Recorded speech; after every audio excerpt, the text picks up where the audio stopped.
All right, my ink is running out, but I'm ready for my gratitude list. Ramadan coaching guide, Ramadan prep, day 1. Here I come. All right, sisters, I am working on my brain dumping. I'm at the end of the 3rd page. I hope you guys are working on yours. Assalamu alaikum. When you're filling out your dua list, a good thing that you could do is have, like, on that same sheet a post-it with the prime times for du'as, right? So that when you take out your dua list, then you are also looking at, is it one of these prime times?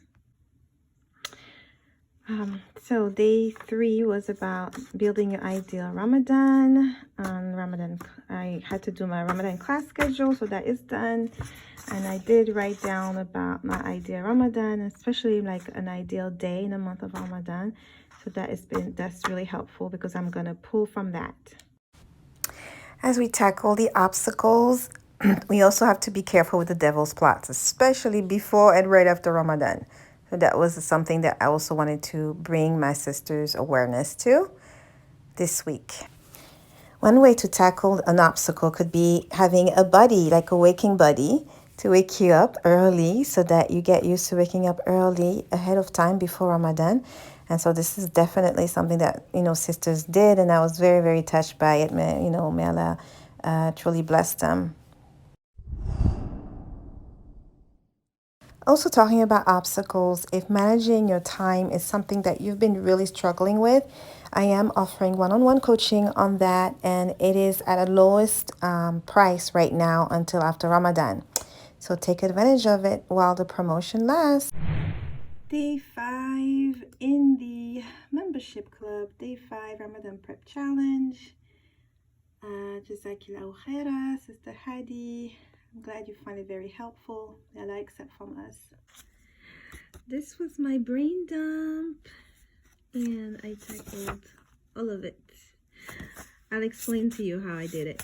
That tool to tackle my brain dump, and as I actioned it in the Google, meaning I put it, let's say for instance, just one silly example. If I know on my brain dump it was like, oh, I have to go and add my father to my phone bill, T-Mobile, he's coming at the end of the month, I have to go and add that, and I also need to ask them a question about this. This has been on my mind, and I don't want to keep having that on my mind. All of these little things, they add up, and they actually cause stress. So it was part of my brain dump. It was there, and instead of leaving it there and not having a place where to put it, where I'm just looking at it, it's like, what am I going to, no, I'm going to actually find the time to do it. And so it's out of my mind, and it's also out of the paper. It's already settled. When that day comes, I don't have to think about it. When I schedule my day, oh, I have to go to T-Mobile, after the Dhuhr. And that's it. It's like, I'm not going to stress about it and figure things out. It's already taken care of. So it does require some thinking time, and you are going to witness that a little bit in this recording. If you have any questions about it, let me know. 1:30. But I can pray. So let me look at my Thursday. Oh, my Thursday is also, oh no, wait. I already moved her to 2 for all events. So then I have this time where I can have my little break. Let me put that here. Record 10 minutes of AM. So I won't be standing off the steps.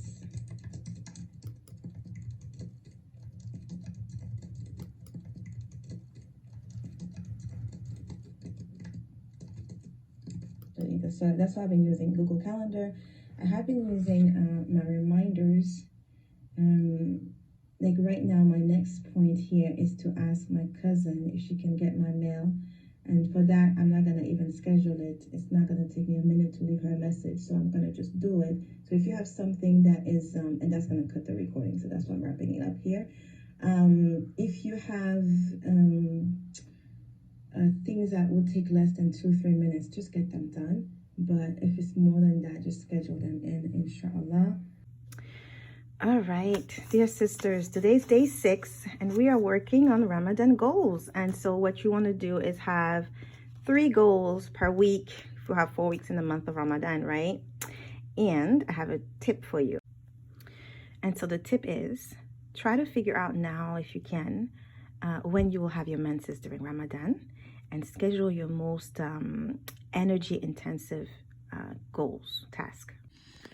All right, so observing your time is also going to be helpful to you when you do your Ramadan audit, your Ramadan goal list, right? It's going to be helpful to you when you do your 3 most important weekly goals, okay? So your top 3 for each week of Ramadan is what you're looking at. Observing your time, especially because it's the month of Qur'an, you want to know how long it takes you to read maybe a page, so that, you know, you're able to really schedule.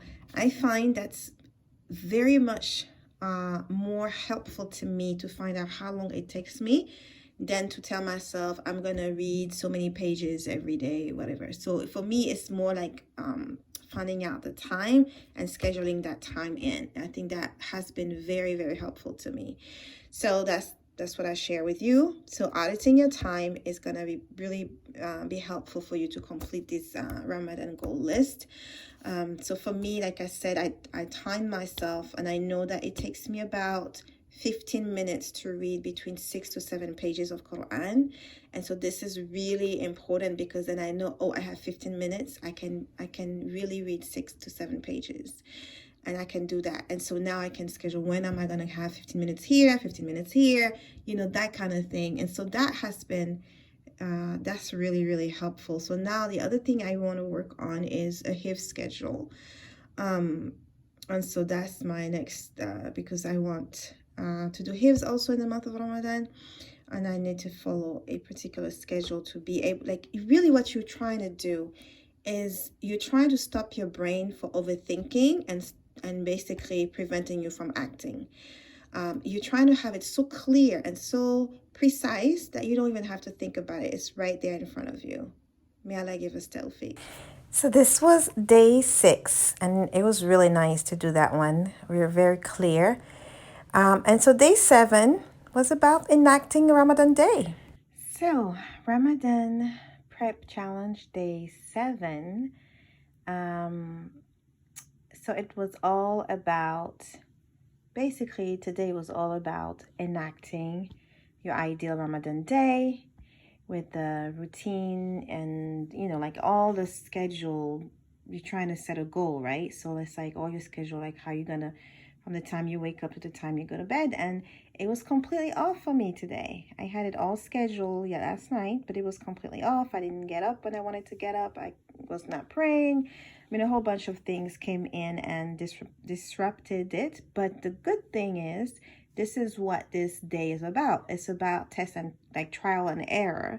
And so what I realized was that I needed to do another one, an ideal Ramadan day during Haid. So ideal Ramadan day when I'm praying and fasting, and an ideal Ramadan day when I'm not praying and fasting.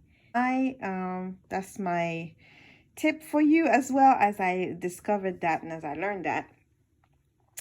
And so this is it. Congratulations, sisters. I will see you in the live event, inshallah, next Friday. Use this extra week to test out your Ramadan schedule, Ramadan plan, and to tackle the obstacles, like, you know, if you have to do some cleaning or all the things that you have to get done, so that they don't become obstacles for you in Ramadan. All right, we're coming to the end of this vlog and the end of the snapshot of all 7 days. It was really, I benefited so much from this. I mean, honestly, wallahi, this has been so beneficial to me. I was like, oh, Binta, look at you. You're doing a coaching guide for your sisters, and you're the one who's actually really benefiting from it. This is from Allah, alhamdulillah. So may Allah grant us Ramadan. May Allah grant us Ramadan. Accept all our du'as, our efforts, our intentions, our goals, everything and more. Allahumma ameen. Assalamu alaikum wa rahmatullahi wa barakatuh, sisters.